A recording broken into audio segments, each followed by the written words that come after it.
Euh, Écoutez, avant d'amorcer ma présentation, j'ai quelques commentaires à faire. D'abord, merci de m'avoir invité à m'adresser à vous. Jusqu'à maintenant, moi, je suis arrivé tard le mercredi soir, mais la journée d'hier a été pleine d'enseignements. On apprend énormément de choses ici et à entendre les témoignages des uns et des autres, je pense que ça nous amène à changer.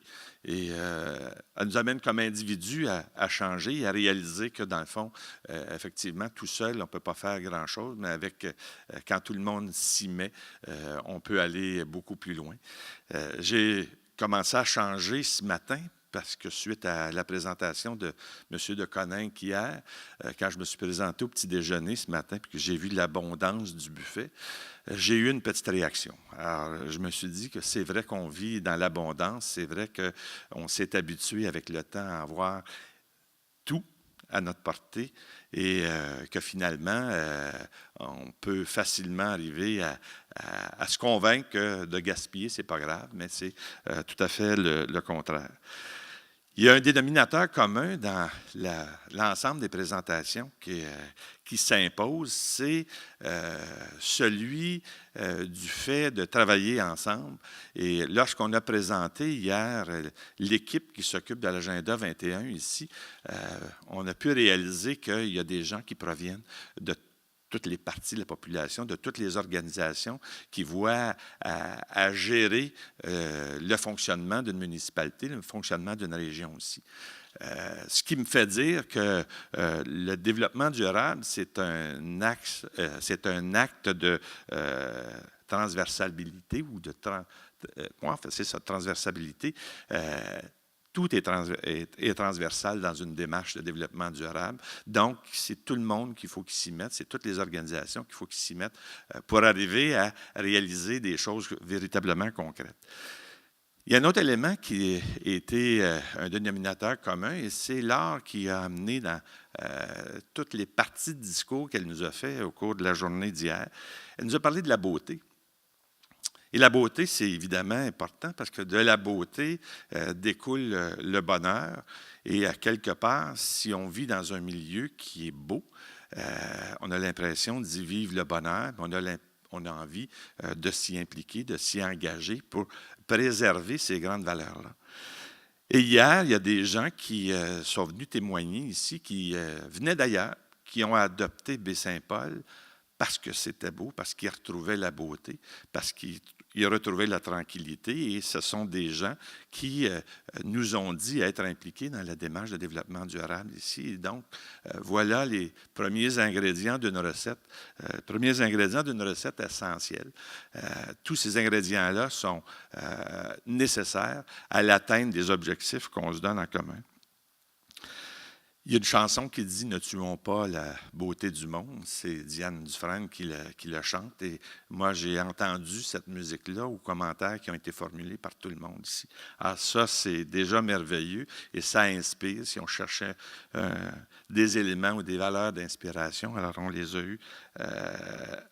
eus jusqu'à maintenant. Je veux, pour comprendre un peu une démarche, est-ce moi? Non. Pour comprendre une démarche d'une municipalité, peu importe la municipalité, je pense qu'il faut savoir d'où elle vient, savoir un peu son histoire. Et la présentation de ce matin du directeur général de Baie-Saint-Paul nous a un peu aiguillé sur, dans le fond, la volonté d'un conseil municipal, mais la volonté d'une communauté de sortir des sentiers battus puis d'arriver à une démarche qui est beaucoup plus équilibrée, mais qui est beaucoup plus durable dans le temps. L'histoire de Salaberry de Valleyfield est une histoire industrielle, fondamentalement. Et notre ville était, avant qu'elle existe, une zone de passage entre le lac Saint-Louis et le lac Saint-François. Notre ville est sur le fleuve et elle est une île, mais elle n'a pas toujours été une île. Elle est devenue une île dans les années 30, alors que les gouvernements de l'époque ont décidé de construire une grande centrale hydroélectrique, celle de Beauharnois, et on a creusé un immense canal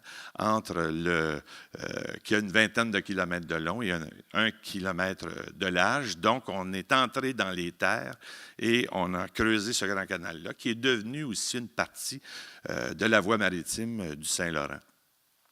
Et notre ville, tout au long de son histoire, a été façonnée par l'homme, parce qu'avant ce grand canal-là, il y a eu un autre canal de liaison qui a été construit en plein centre-ville, ce qui est devenu le centre-ville, donc qui a fait le lien entre le lac Saint-François et le lac Saint-Louis. Puis l'objectif était finalement de relier les grands centres, de relier le fleuve Saint-Laurent et la voie maritime au Grand Lac, donc de façonner ou de faire en sorte que le commerce puisse se faire.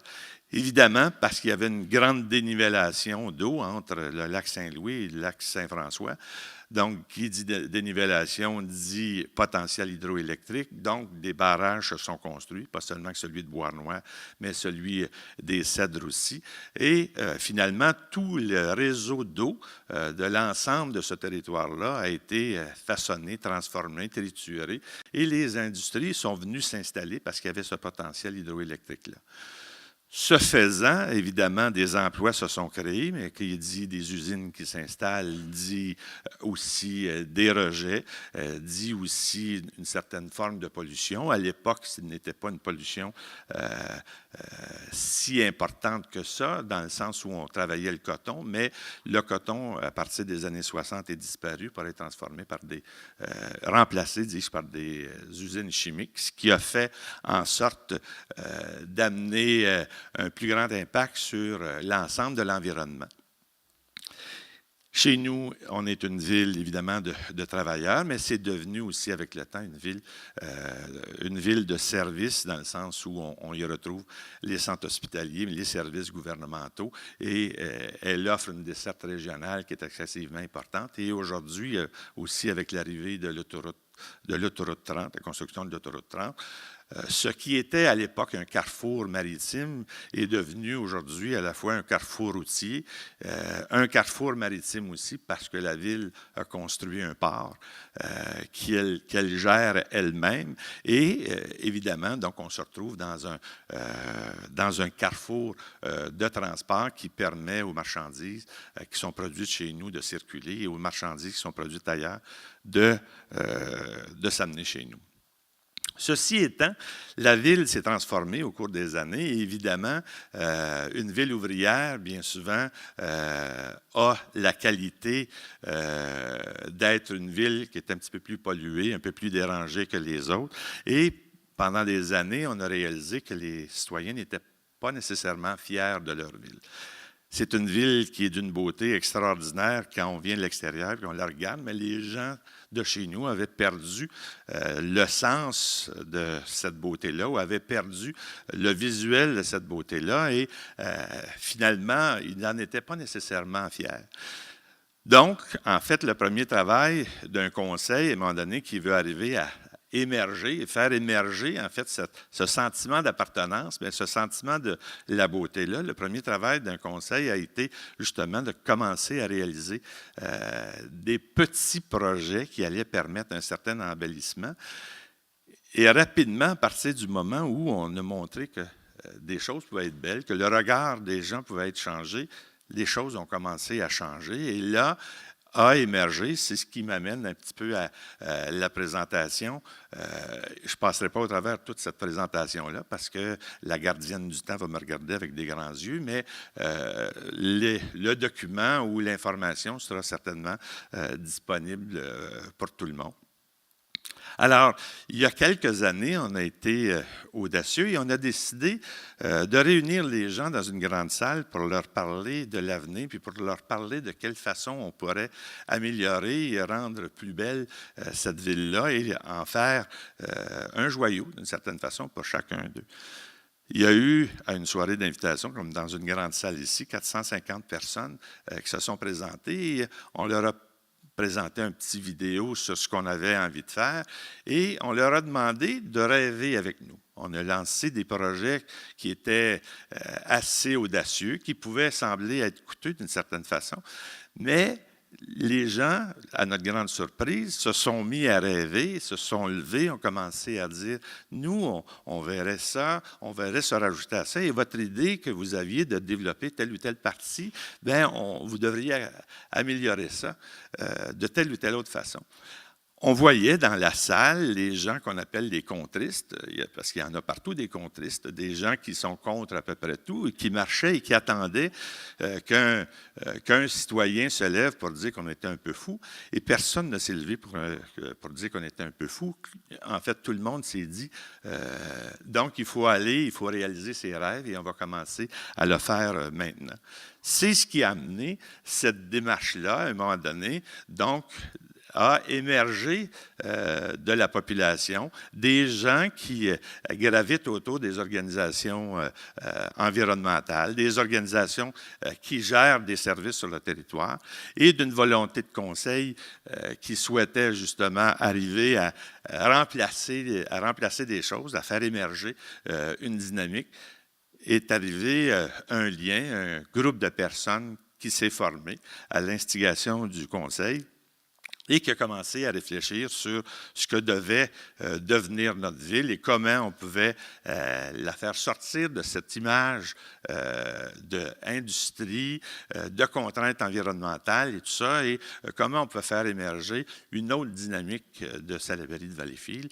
Et ça nous a amené à faire un diagnostic encore plus poussé qu'on a fait avec Nature Action Québec et par la suite d'arriver à bâtir une programmation, un plan d'action en développement durable et en environnement qui imposait non seulement à l'ensemble des services municipaux, mais qui imposait au conseil municipal de se faire donner un bulletin annuel, donc de rencontrer les objectifs annuels qui étaient fixés par un groupe de personnes que je vais vous présenter dans quelques instants, mais qui, en fait, nous a amené à se faire donner un bulletin de fonctionnement. Donc, puis on a espéré à chaque année d'avoir un bon bulletin. Jusqu'à maintenant, on a 5 ans de passé dans toute cette démarche-là. On a fait la 6e année et on a encore un bon bulletin. Je dirais qu'on est dans les premiers de classe. Du moins, on se situe à l'endroit où on voulait être et finalement, la population en redemande. Alors, je vais voir comment ça fonctionne, tout ça. Donc, c'est probablement sur l'autre côté. Quelques petits éléments. En fait, le plan d'action en développement durable avec une majeure en environnement a été adopté en l'an 2010, suite à une volonté manifeste, c'est ce que je vous ai dit. On est à une 6e année d'amélioration concrète de toute notre démarche. L'idée de base était de se doter d'une vision intégrée. Et lorsqu'on parle d'intégration, on le fait. Le comité ou la commission qui travaille ici sur le projet d'Agenda 21, c'est véritablement une organisation ou des groupes qui viennent de toutes les organisations locales ou régionales. Donc, c'est intégré. Il fallait améliorer la gestion de l'environnement, de nos ressources, formaliser nos réussites et avoir un plan d'action. Une chose particulière qu'on a fait, et c'est ce qu'on a réalisé il y a beaucoup d'années, d'abord, lorsqu'un conseil ou le politique décide de se lancer dans le développement de politiques particulières, ça peut fonctionner ou ça ne peut pas fonctionner. Si les gens du milieu, les directions municipales ne sont pas impliqués dans une démarche aussi importante de développement d'une politique, ils ne seront pas là et la politique ne durera pas tellement longtemps ou l'application de la politique ne durera pas tellement longtemps. Donc, c'est mon premier cahier qui s'amène. Bon, pas mon premier cahier, mais mon premier 5 minutes qui me restait. 1 minute? Alors, c'est pas si pire, je vais tout simplement alors on va aller de l'autre côté. La politique de développement durable ou le plan d'action de développement durable, c'est ce groupe-là. Il y a à l'intérieur, il y a des gens qui sont membres du conseil municipal. Évidemment, le maire est là, ce comité-là, mais ce n'est pas lui qui le préside, c'est une fonctionnaire qui est responsable de cette politique-là. C'est celle qui est presque au centre, Maggie. Mais il y a des conseillers municipaux. Les représentants du cégep, de la direction du cégep, ils sont. Des représentants des citoyens, donc des aînés et des jeunes. Des représentants des groupes environnementaux sur notre territoire. Des représentants du CISMO chez nous, qu'on appelle, mais donc la santé y est présente aussi. Les groupes le CLD y est présent aussi. Une organisation qui s'occupe du développement communautaire et social y est aussi.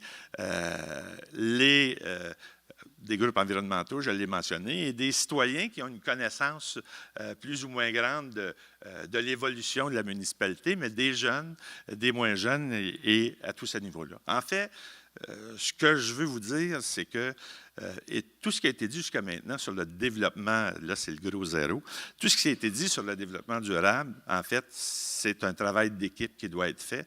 Et si j'avais à repasser l'ensemble du texte que soutient mon document, en fait, je vous répéterais les mêmes choses qui ont été dites jusqu'à maintenant. Un travail ensemble et une volonté commune de changer les choses. Et ensemble, on peut arriver à changer énormément de choses, mais il faut commencer par changer notre propre comportement. Je termine en vous disant qu'il fallait dire qu'est-ce qu'on laisse mourir. Ah, ça vous intéresse, par exemple. Hein? Et qu'est-ce qu'on fait naître? Alors, moi, ce que j'aurais à dire, ce qu'on laisserait mourir, c'est l'individualisme, et ce qu'on ferait naître, c'est le collectif. Donc, de penser collectivement, ça va changer les choses. Voilà.